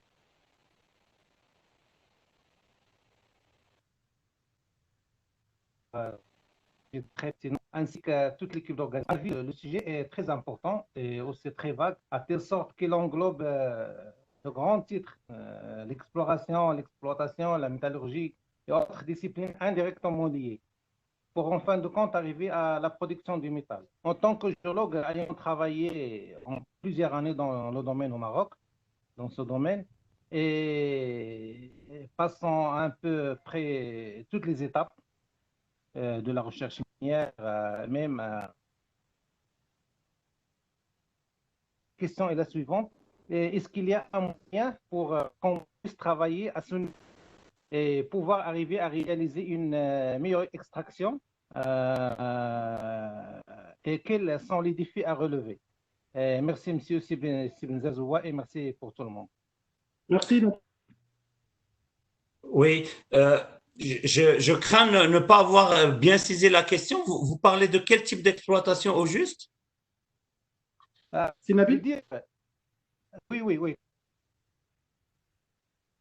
Cette méthode que tu as mentionnée dans ton sujet, elle la géométallurgie. Donc, tu as parlé depuis l'exploration jusqu'à la production finale du métal, en passant par la concentration, en passant par tout, par modélisation et tout. Est-ce qu'il y a un moyen pour qu'on puisse réaliser ça au Maroc? Parce que, à mon idée, j'ai pu visiter le projet de Mingrir de l'OCP. Vraiment, c'était très important de voir une mine digitalisée. Donc, c'est une nouvelle chose au Maroc. Mais ce que vous avez abordé dans votre sujet, c'est une chaîne très importante depuis la recherche jusqu'à… Est-ce qu'on peut avoir comme ça au Maroc? Oui. Euh, la réponse c'est malheureusement non, parce que la technique que j'ai qualifiée comme technique d'entrée de gamme, c'est l'hyperspectral. Actuellement, l'hyperspectral, à ma connaissance, n'est pas disponible au Maroc. On travaille en collaboration avec mon collègue Othman Raji de GSM pour peut-être avoir cette technologie qui, à mon avis, va permettre d'apporter des solutions vraiment très, très intéressantes pour l'OCP, mais aussi ça peut être appliqué aux minéralisations de type polymétallique, les minéralisations de type minéraux industriels autres que le phosphate, etc. Donc, l'hyperspectral, pour répondre à votre question, elle n'existe pas. Actuellement, ce qu'on a au Maroc et ce qui devient un petit peu commun, c'est le XRF manuel pour analyser des carottes, donc le pistolet XRF, mais c'est déjà quelque chose de plus que la chimie.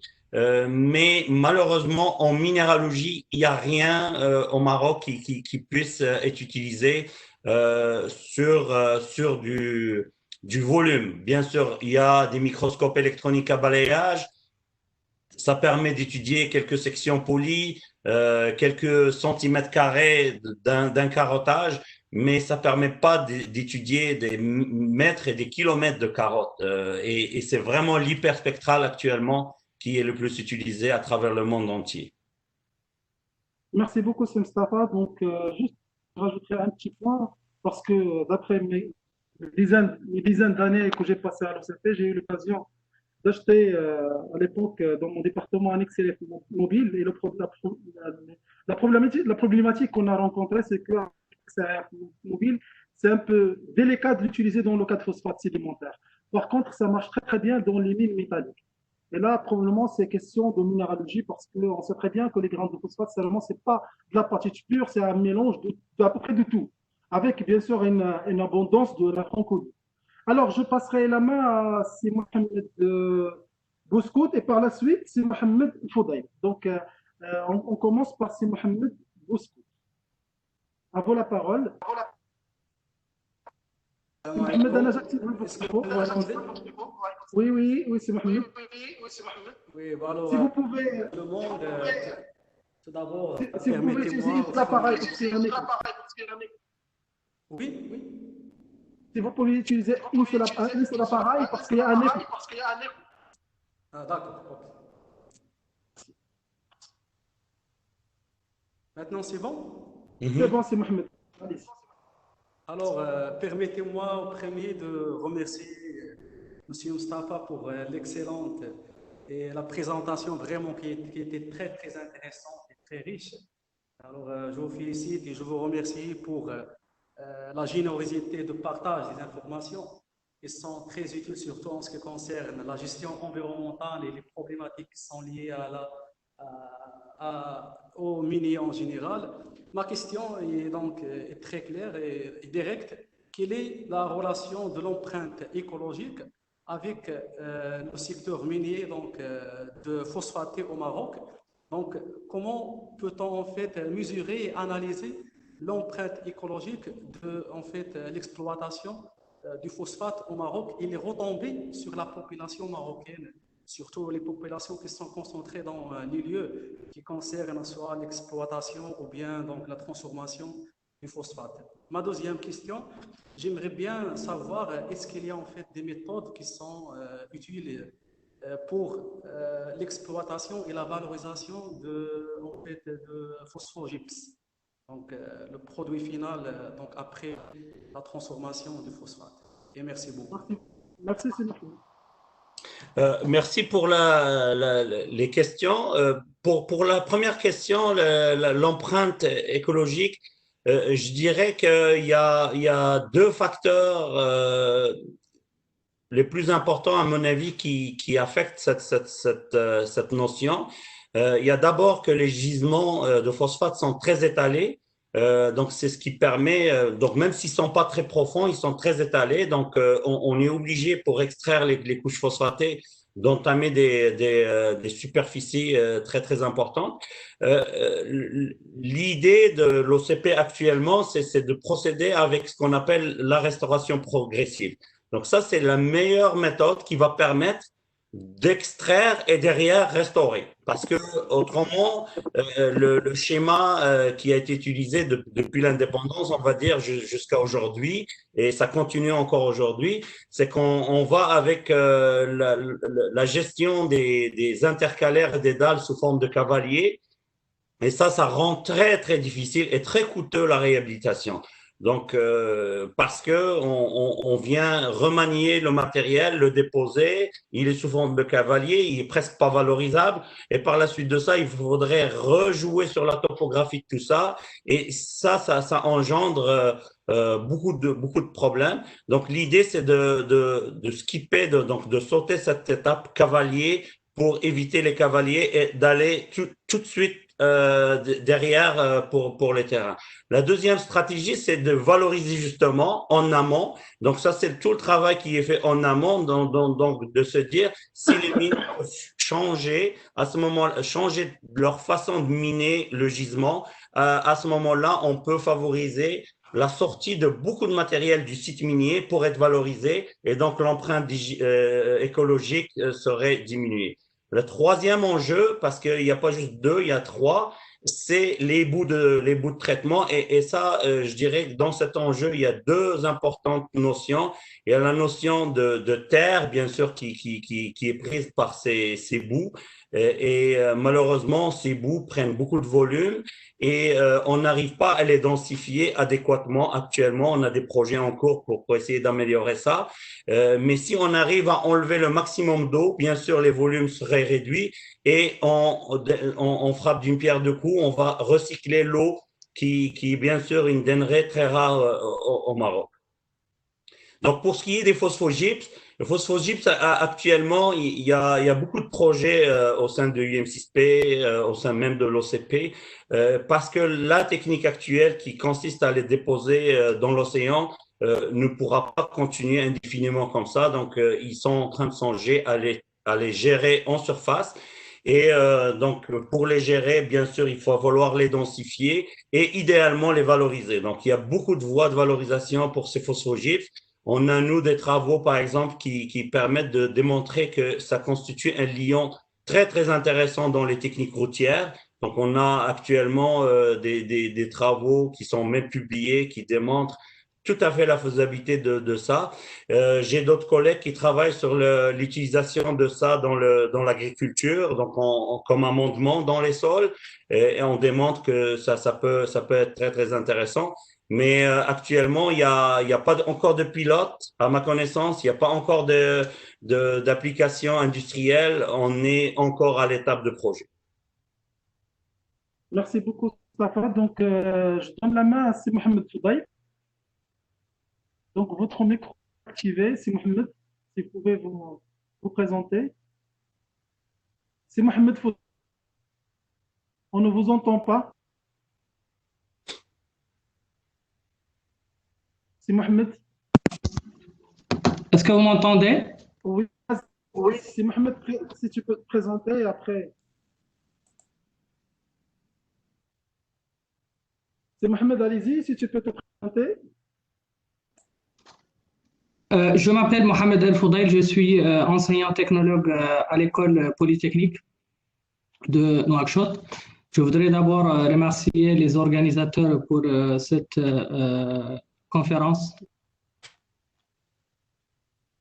Je remercie aussi Si Mustafa Ben Zazoua pour la qualité de sa présentation et la générosité des informations qu'il a partagées avec nous. Et je lui salue en tant qu'un vieux contact qui date de M3E 2006 à Bouznéka.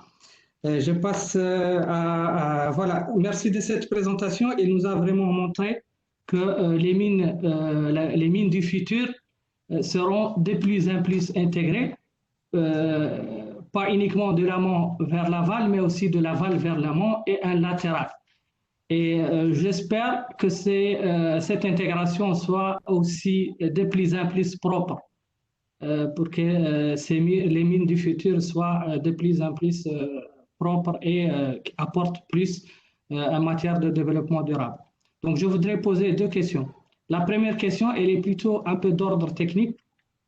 Comme vous le savez, c'est cette intégration dans cette ère industrielle 4.0 avec toutes ces technologies phares en matière de big data, data mining, etc., vont permettre d'améliorer les performances techniques de façon extraordinaire. Certainement, c'est une question de temps, certes. Mais on sait très bien que ces performances techniques au niveau de l'industrie minière, ils sont essentiels, ils sont au profit des performances économiques et financières. Et là, je vois un risque, je ne sais pas si vous partagez avec moi la même chose, que ceci risque d'apporter un risque sur l'écrémage des ressources minières, surtout lorsque ces technologies sont utilisées pour optimiser des projets miniers dont l'indicateur d'optimisation principal, ce seront des critères financiers. Donc ça, c'est la première question. Comment comment éviter que l'industrie 4.0 sera un risque sur l'écrémage des ressources naturelles à travers une optimisation financière qui s'appuie sur cet arsenal de potentiel d'optimisation des performances techniques de la géologie à la métallurgie, à la gestion intégrée des rejets et des résidus. Donc la deuxième question, dans quelle mesure cette révolution industrielle 4.0 pour le secteur minier permet de raccourcir le chemin du développement pour les pays en voie de développement qui sont très riches en ressources minières. Voilà, c'est les deux questions. Je vous remercie infiniment. Merci beaucoup, c'est Mohamed. Merci beaucoup, c'est Mohamed, pour ces questions. Elles sont tout à fait pertinentes. Pour la première, je pense que la réponse est dans la définition de la géométallurgie. Donc, quand on lit bien comme il faut, et puis vous avez vu que la définition a évolué dans le temps, mais la définition actuelle, c'est que c'est pas juste les risques économiques et techniques qui sont considérés, les risques environnementaux et même les risques en termes ou l'intégration de tout ce qui est notion sociétale qui est intégrée dans cette notion. Donc, moi, je pense que l'intérêt de la géométallurgie dans son sens large, c'est que l'environnement n'est pas dissocié du reste. Donc, les risques économiques et les risques environnementaux ne font qu'un. Le coût environnemental d'une opération, il ne doit plus être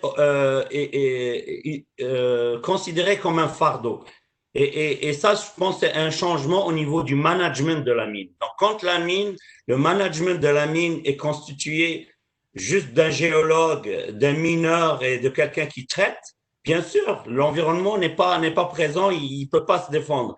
Mais moi, ce que je peux vous dire, c'est que les mines modernes actuellement dans le monde, si vous prenez le président d'une grosse minière, vous avez des VP en dessous, et les VP, il y en a un pour l'environnement, il y en a un pour la métallurgie, il y en a un pour la mine, et il y en a un pour la géologie. Donc, tant que dans une organisation qui peut être une institution, enfin une organisation, une entreprise minière, une grande entreprise minière, tant que le représentant de l'environnement n'a pas un siège équivalent aux autres composantes, bien sûr que l'environnement peut en pâtir, puis il sera pas considéré. Mais s'il est là, il va défendre et il va surtout apporter des suggestions pour des fois juste faire différemment, sans perdre beaucoup d'argent et résoudre une problématique environnementale. C'est ça qui est bien, c'est quand c'est intégré dès le départ, dès le projet de faisabilité et durant le life of mine, donc durant la durée de vie d'une mine, la gestion est non tripartite, mais faite avec 4 parties qui ont le même rôle, moi, je pense que la solution vient de la géométallurgie qui intègre tout ça. Pour ce qui est des pays en voie de développement, est-ce qu'ils peuvent profiter de ça ou pas? Moi, je dirais que à mon avis, moi, en tout cas, c'est ce que je pense au Maroc, si on voudrait que la géométallurgie s'installe, il faudrait que je ne sais pas s'il y a des gens de l'ONIM qui m'écoutent, mais il faut que l'ONIM, qui fait l'exploration, qui détermine les indices, etc., puisse peut-être s'équiper des technologies qui sont actuellement disponibles dans tous les pays qui s'avouent être des pays miniers. Donc oui, le gouvernement doit aller vers cette volonté. Et les grosses minières, c'est pas mauvais qu'ils puissent commencer à penser à avoir un service qui permettrait de développer la géométallurgie au sein de leur opération. Merci beaucoup. Je vais abuser de la permission donnée par M. le Président pour ajouter un autre point. Je voudrais abuser de la permission que j'ai eue du président de la session pour rajouter un autre point. C'est qu'aujourd'hui, effectivement, c'est Mustafa, c'est qu'aujourd'hui, les contraintes environnementales deviennent de plus en plus exigeantes. Ça va être encore plus serré après cette pandémie de Covid-19. Et par conséquent, si l'opérateur minier n'applique pas les règles de l'environnement aujourd'hui, demain, ça va être plus cher de le faire. Donc, plus on laisse de temps, plus l'opération devient plus en plus chère. Donc, je ne vais pas aviser plus que ça pour donner la parole à Hichem Idrissi. Bonjour à tous. Bonjour, c'est Mustafa, c'est Rachid, c'est Youssef, c'est Nasser. Je suis un chercheur à l'UNCISP. Je travaille sur les voies de valorisation des stériles des mines phosphatées. Et je vous remercie infiniment pour cette excellente conférence. D'abord, j'ai une petite information concernant la caméra hyperspectrale. Donc, pour info, il y avait un projet réussi à mon information d'établissement d'une caméra hyperspectrale, un projet en collaboration entre la Fondation Massir et l'UNCISP via le Fab Lab. Donc, il y avait des tests qui se faisaient à l'UNCISP via l'équipement UV visible. Pour ce fait, il y avait environ 2 ans. Cette caméra est optimisée d'ailleurs pour les gisements de phosphate. Il y avait un ami à moi qui était en charge en tant que géologue pour la collecte d'échantillons et pour les tests via l'UV visible. Donc voilà. Merci beaucoup, Hichem. Je vous en... Mustafa, vous avez encore... En tout cas, je ne peux pas commenter quelque chose dont je ne suis pas au courant. Moi, de ce que je sais, on a contacté les gens de Massir, on a eu une réunion avec eux pour essayer d'évaluer la possibilité de scanner les carottes qui sortent du doctorat de Safa Ashlahbi, parce qu'on cherche vraiment désespérément peut-être une technologie locale. Et d'après les conclusions des discussions qu'on a eues, c'est que oui, il y a une caméra, mais est-ce que c'est la bonne caméra? On n'est pas sûr, il faut faire des tests, etc. Mais ceci dit, les contacts demeurent et idéalement, en fait, ça prend pas une caméra, c'est Hicham, ça prend 2, 3, 4 caméras coaxiales qui permettent de déterminer dans des tranches du signal, enfin dans des longueurs d'onde, déterminer le maximum de signatures possibles. Et c'est l'intégration de tout ça qui donnerait la signature lithologique par la suite.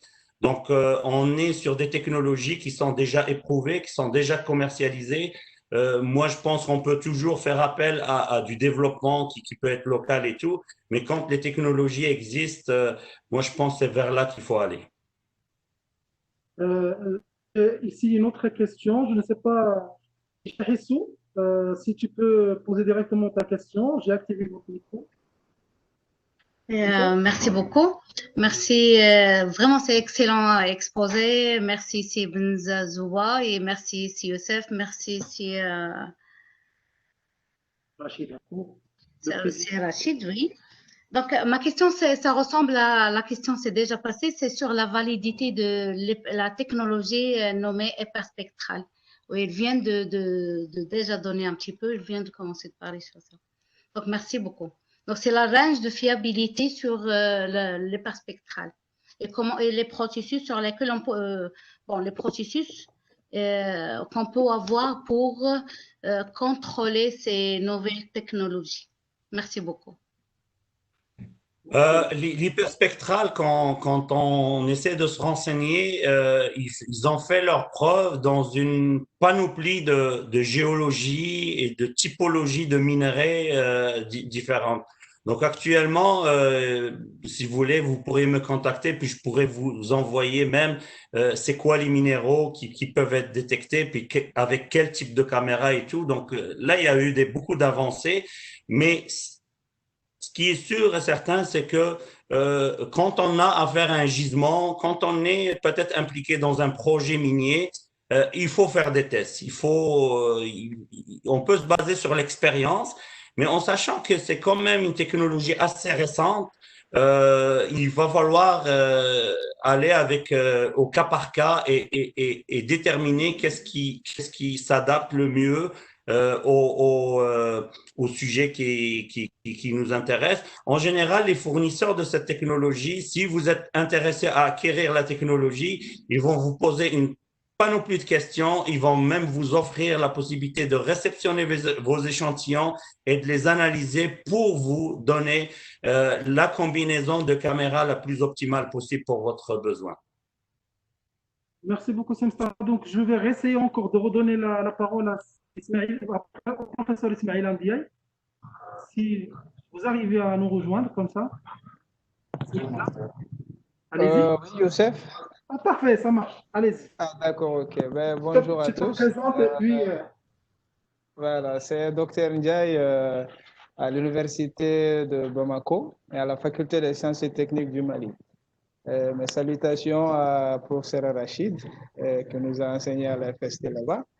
Et donc, moi, ma question, c'est au fait d'ordre terminologique. C'est vrai que au départ, professeur Moustapha a signalé qu'il y a eu beaucoup de questions autour de la terminologie géométallurgie. Et j'ai un peu du mal à intégrer le concept vraiment dans ma compréhension. Bon, je pensais que c'est une technique de traitement de minéraux, comme l'hydrométallurgie. Je ne sais pas pourquoi intégrer certaines étapes techniques de la prospection minière, telles que la prospection marteau, la prospection géologique, à ce concept de géométallurgie. Voilà, j'ai un peu du mal à assimiler le concept vraiment. Oui, la géométallurgie est très difficile à comprendre. Pourquoi? C'est parce que c'est un concept où on essaie de combiner le maximum d'informations qu'on peut avoir. C'est pas toujours. Je vous ai montré la fameuse carotte avec peut-être une dizaine d'outils, mais c'est pas tout le temps le cas qu'on ait 10 outils pour caractériser une carotte. Souvent, on peut se contenter peut-être de 2, 3 outils, en sachant qu'il y a un seul outil, c'est l'hyperspectral qui lui permet d'analyser le plus de mètres linéaires. Donc là, il y a une question de géostatistique, donc de statistique. Donc ça prend un équipement qui permet d'analyser beaucoup de métrage de carottes. Mais d'un autre côté, on a besoin de détails. Donc l'idée, c'est sachant le type de gisement auquel on a affaire. Bien sûr, vous avez la géologie du marteau et tout, ça c'est pour les affleurements. Mais dès que vous voulez explorer sous terre, vous n'avez pas le choix que d'aller avec des sondages. Les sondages peuvent être destructifs ou carottés. Les sondages destructifs, malheureusement, on détruit la texture, on détruit beaucoup d'informations qu'on a besoin justement, comme le RQD qui permet de déterminer un petit peu le fait si le gisement est massif, fracturé, etc. Mais donc, il y a ces côtés-là qu'on ne peut pas avoir avec le destructif. Et il y a le sondage carotté, ça veut dire que là, on dépense un petit peu plus d'argent et la carotte peut être divisée en deux. Il y a une partie qui va vers l'analyse chimique habituelle, et l'autre partie, elle, peut être analysée d'un point de vue minéralogique. Et c'est là qu'on a des informations capitales en termes de traitement, en termes de minage et en termes de gestion de l'environnement, ou présence ou non des contaminants, tri des stériles, etc., etc. Je ne sais pas si j'ai bien compris à la question, si j'ai bien répondu.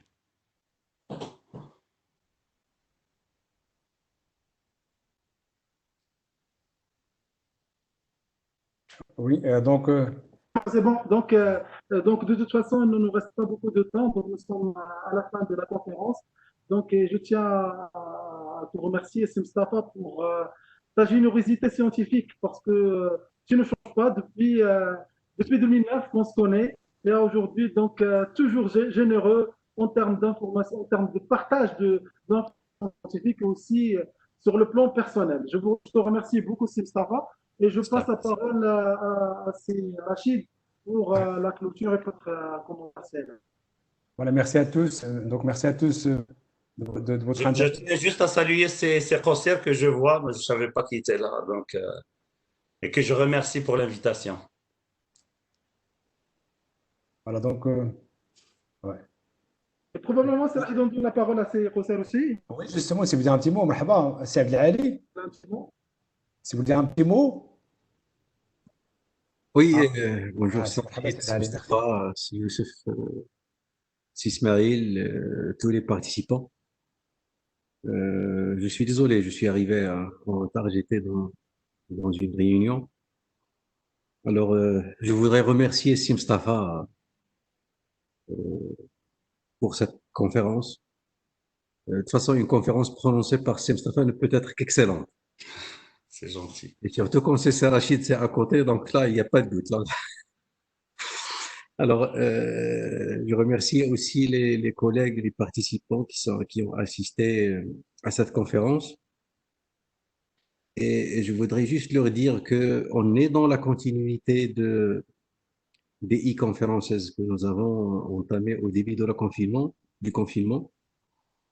Et nous allons, je dirais, continuer ces conférences, notamment suite à la demande de plusieurs collègues qui nous ont contactés pour qu'on puisse, je dirais, continuer dans la voie de présentation de conférences, partage de la connaissance, de partage de l'information. C'est l'une des missions du réseau ForestNet. Et donc, disons qu'on s'engage à mobiliser des conférenciers, des chercheurs de très, très haut niveau pour que partager la connaissance et, je dirais, mettre le scientifique marocain au diapason du développement de la connaissance, du développement scientifique au niveau international. Donc, on s'excuse si on n'a pas d'agenda précis sur les prochaines conférences, mais bon, on tiendra peut-être à l'avenir à vous donner un planning au moins sur une visibilité sur 4 ou 5 prochaines conférences pour que vous soyez un petit peu au courant des conférences et des thèmes qui seraient traités. Voilà, je vous remercie encore fois. Merci Sim Mustafa, si Youssef et puis tous les collègues. Plaisir. Merci. Merci, c'est Abdelali Koussel qui est en même temps donc initiateur du réseau ForestNet. Alors, justement, peut-être il y aurait des informations SUSF concernant les prochaines les conférences. Je crois qu'ils seront annoncés donc à travers les réseaux. Oui, elles seront annoncées dans les prochains jours. Voilà, et il ne faudrait pas hésiter donc de visiter le site www.forestnet.org. Donc, il y aura toute l'information dedans. Mais peut-être comme l'idée de conférence, peut-être, pour les géologues, parce que je crois qu'il y a beaucoup de questions qui se posent par rapport à l'analyse multispectrale. Peut-être il serait bien d'avoir une conférence par rapport à ça. En fait, tout ce qui est analyse multispectrale, la télédétection hyperspectrale aussi, qui est très, très importante. Mais bien sûr aussi donc, tout ce qui est radiométrie hyperspectrale, parce qu'effectivement, c'est très important. Donc, il y avait une collègue qui posait la question par rapport à la justesse de résultat, en fait. Bon, si le radiomètre ou bien la caméra est bien réglée, on va coupler les analyses avec l'analyse chimique. C'est comme ça qu'on étalonne les appareils. Je crois peut-être qu'on fera appel à si Youssef, un spécialiste, Yasser Amrani avec nous à Yerwi. On verra bien s'il pourra donner cette conférence. C'est Kassim Mustafa qui était avec vous à l'Université de Québec. C'est Amrani, il se connaît bien justement de l'analyse multispectrale, tout ce qui est détection hyperspectrale et la radiométrie, que ce soit pour la mine et aussi pour la partie environnement de manière générale, justement. Ça serait peut-être une très bonne occasion aussi de discuter spécifiquement sur cette partie donc, c'est sur technique, justement, peut-être voilà, qui serait intéressant à développer au Maroc. Voilà, je crois, il y aura aussi, Youssef, je crois, un webinaire à part donc, qui sera organisé bientôt avec l'école d'IMI sur l'environnement minier. Ça sera aussi l'occasion, Inch'Allah, de un petit peu de ce qu'on fait au Maroc par rapport à la valorisation des rejets miniers inertes, tels que ceux de l'OCP. Voilà, donc je remercie tous. Il y a une question par rapport à l'attestation. Je crois que l'attestation sera remise après la réponse à un quiz, je crois, c'est ça, un quiz. Exactement. Après, il nous a donné gracieusement un certain nombre de questions sur lesquelles il faut répondre. Et ceux qui obtiennent un score de 3 sur 4 auront bien sûr l'attestation. Et ce qu'on a fait habituellement, c'est le même système qu'on a suivi pour les weekly experiences qu'on va continuer pour les prochaines conférences de Scientific Life Talks. Voilà, donc c'est parfait. Mais C'est Rachid, juste pour une petite information, c'est que le choix du nom de cette initiative, ce sont les participants qui ont choisi le nom. Ce n'est pas le comité. Hein. Donc, juste, je précise ça parce que j'ai lancé un sondage et ce sont les participants qui me suivent depuis la première édition aujourd'hui, c'est eux-mêmes qui ont choisi le nom de cette initiative. Et que je le remercie beaucoup pour ça. Ça fait plaisir. En tout cas, ça fait plaisir de partager donc, avec tous les collègues, donc surtout ceux qui sont. Donc, on est devenu une famille, en fait. On est devenu une famille, tellement. Ça fait plaisir aussi. Donc, peut-être, voilà, donc justement, donc, les amis et collègues de la Mauritanie, du Mali, du Burkina Faso, du Niger, avec qui on travaille énormément.